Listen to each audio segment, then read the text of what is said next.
and welcome to IP Study Video Lectures. Today we will discuss the 17th chapter of Grade 7 English Grammar, and our topic is prepositions. Well, a preposition is a word that shows the relationship between a noun or pronoun and the rest of the sentence. It tells us the place, time, direction and reason of something happening. Well, that is preposition, and before the end of this lesson, you will be able to recognize and use participle prepositions. Identify different kinds of prepositions. Preposition of time, place and movement. Understand the function of prepositions in sentences. Apply different prepositions in sentences and construct prepositional phrases to enhance sentences. Well, before we go further, let us study this small example. May I talk to Radhika? Sorry, she is in the garden. I will ask her to call you back.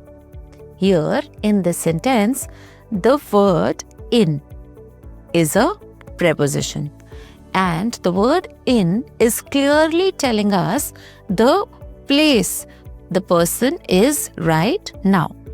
Well, that is a function of the preposition to tell us the place, time, direction and the reason.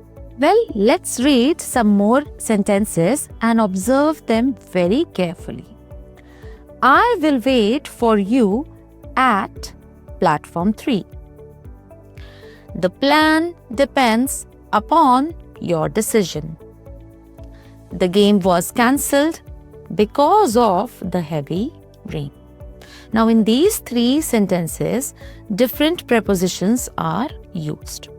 The words at, upon, because of, they all are functioning as a preposition in the sentence because they are telling us the place, how something is happening in the second sentence and why something is happening in the third sentence. But there are different kinds of prepositions. There are three kinds of prepositions: simple prepositions, double prepositions and compound prepositions. Simple prepositions are the words such as for, by, at, to, in, of, on, till, up, with. All of these are simple prepositions. They are used to describe a location, time or place, and they help us to establish a relationship between a noun or pronoun with the rest of the sentence. For example, in the first sentence, I will wait for you at platform 3. Now, the preposition at is clearly telling us what is the place that we are talking about, the location, right? A noun or a pronoun such as I. So, I will wait for you. What someone is doing? Waiting. Where? At platform 3. So, that is how the relationship is established by a preposition. In the second sentence, the highlighted word upon. This is called double preposition. Now, what is a double preposition? A double preposition means the two separate words when they are used together. For example, up, on. But they're used together and they function as a preposition. Some of the commonly used double prepositions are into, out of, onto, up to, inside, outside, without, within, upon, throughout. So, in the second sentence, upon is the double preposition. There are two separate words, that means they both have meanings, such as inside. But when they're used together, it is called a double preposition. Without. But when they're used together, without is called a double preposition. The third type is a compound preposition. A compound preposition is formed by adding a prefix such as be, by, over, under to a noun, adjective or adverb, or by joining two or more words to act as a single preposition. So sometimes they form like a phrase such as because of, in front of, due to, etc. Because we have joined 2 or 3 more words together, but together they act as a single preposition.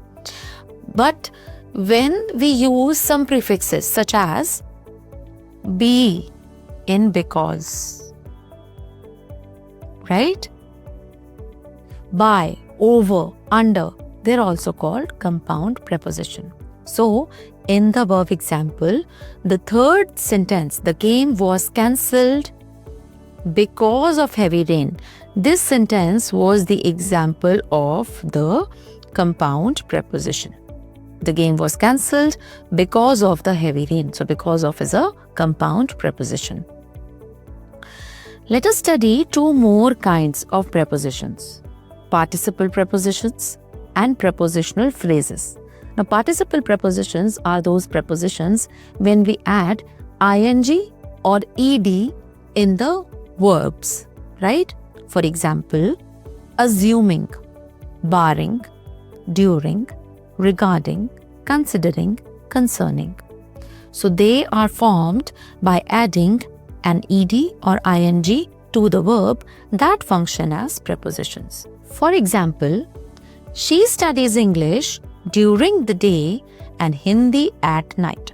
Now, in this sentence, during is a participle preposition. Well, in this sentence, do you observe another preposition as well? Very good. It is at. But this is a simple preposition. He is interested in anything concerning art. Now, concerning is a participle preposition.